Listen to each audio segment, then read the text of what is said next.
Yeah, so Hopes Avenue, we started off many years ago as a band called Wasted Years, back in the school days, and then as members progressed and we grew up a little bit, Hopes Avenue kind of evolved.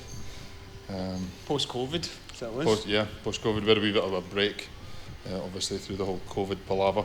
Got bored and then wanted to make an EP. We had a couple of songs left over from Wasted Years, which ended up being Drift and Escape Reality. They were in the kind of works there, and we just thought, let's just go ahead and we wanted to get back music. at it. Yeah. Get back at it and kick things off with Hopes Avenue.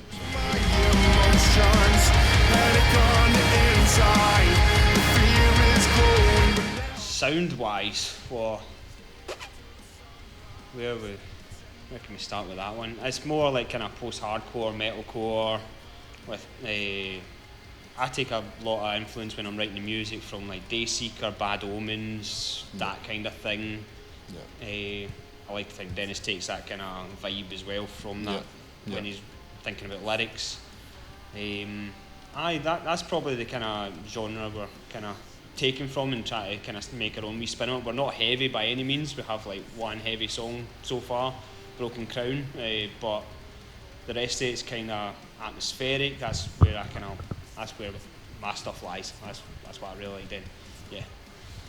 Yeah, no, and I'm pretty much the same, which is handy when we're writing the songs. There's no clashing heads. No. But yeah, like lyrics either from past experience or life experiences. But yeah, just gonna draw from things like that.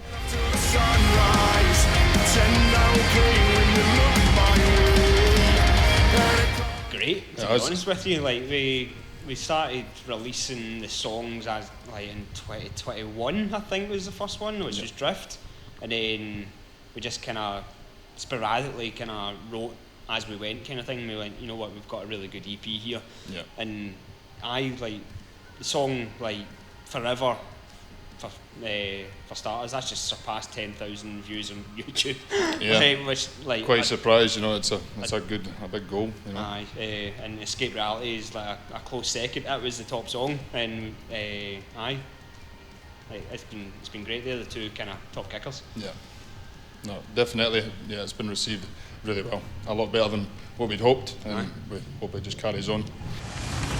Staying up till the sunrise, my mind plays games with my various locations. So it was started off in my mum's house in my bedroom, and then kind of moved out of the house, made up my own wee home studio in my new house. And Dennis has got his own wee set up at his bit for recording vocals, and majority of the magic happens in like my wee home studio. Between my spare bedroom and your spare bedroom. That's it. I kind of took over that. So we did. Yeah.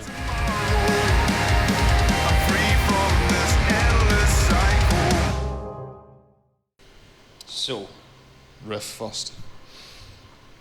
Well, I'd probably say I riff first. Guitar's definitely kind of the main focal point at times. We're trying to go down the route of kind of post-production first.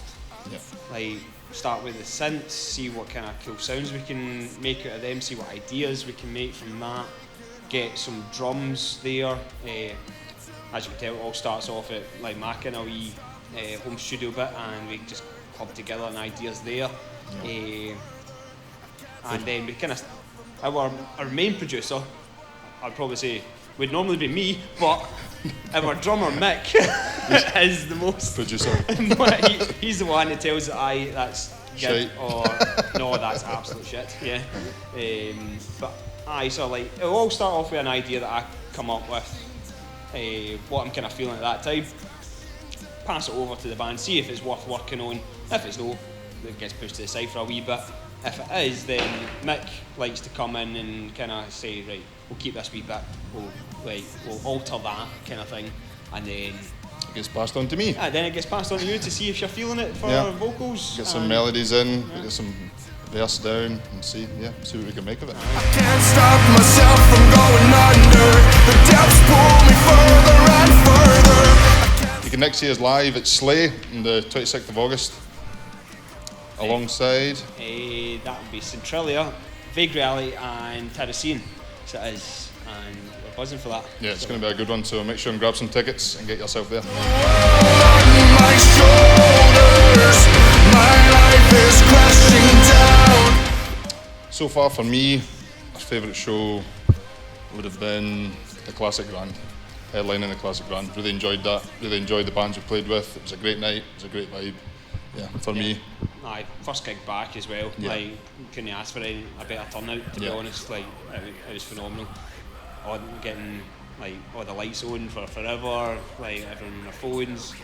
Yeah. Aye, that It was a great so welcome special. back to the scene. It was good. Yeah. But oh my love, I wanna say I miss the green in your eyes. And when I said we could be friends, kiss alive, I wanna say I wish that you never left. Oh, but instead I only wish you the best. It's on the cards. Like, Thinking about it. I mean, We're still waiting to hear from Capaldi. aye. We've been tagging you on TikTok, mate. Yeah. But aye, it's one of them ones that we always put our music first. Like, covers is more like a promo tool for us, if anything. Yeah. If we felt it was right at the time to do Lewis Capaldi, it was kind of blowing up and we were really digging it, like just as a song in general. And we were like, you know what, we could put a rock spin on this. Yeah, So make it our own. And, and it blew up on TikTok. And aye, couldn't ask for anything more. Like, whether we play it live or not, that is another question. So you might have to come and see us at Slay, and then we can do it there. Teaser. I like it.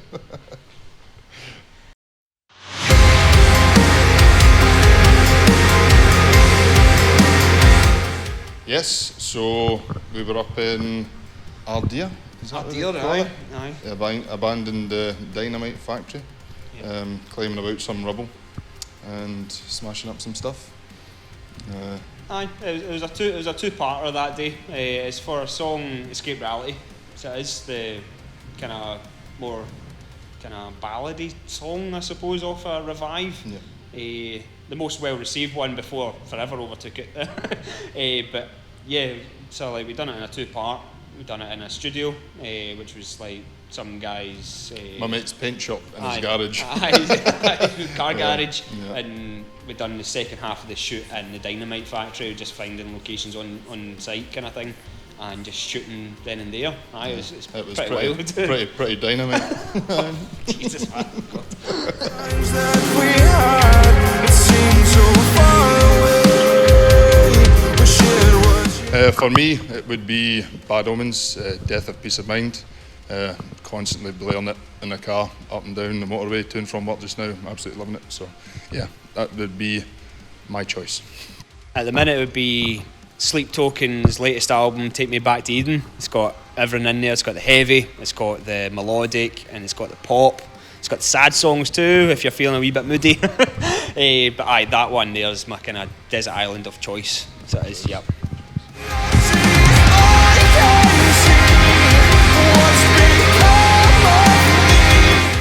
Hope's Avenue. Oh, yeah. No, there is a good few bands on the scene at the minute. No tooting horns or anything, but only use like there. Sixth Wonder, I really like them at the minute. Megalomatic, them too. North Atlas as well, they're like absolutely killing it. Made a playlist literally just a couple of days ago, and we've put it up on our Facebook, so if folk want to listen to that, it's got a whole bunch of local scene artists there. Definitely check it out. There's hundreds of great music out there, and we're just wanting to add to it.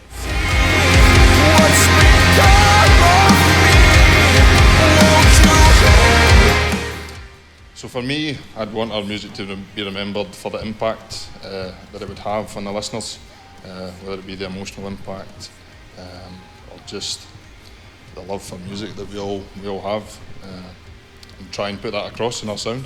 I was going to say, like, we've never written for anyone else other than ourselves. Yeah. Like, it's always been something that we've been feeling in that moment, and it's really cool when we get the messages folks saying how it's impacted forever, especially that one, like how they can relate personally with what's happened in their life.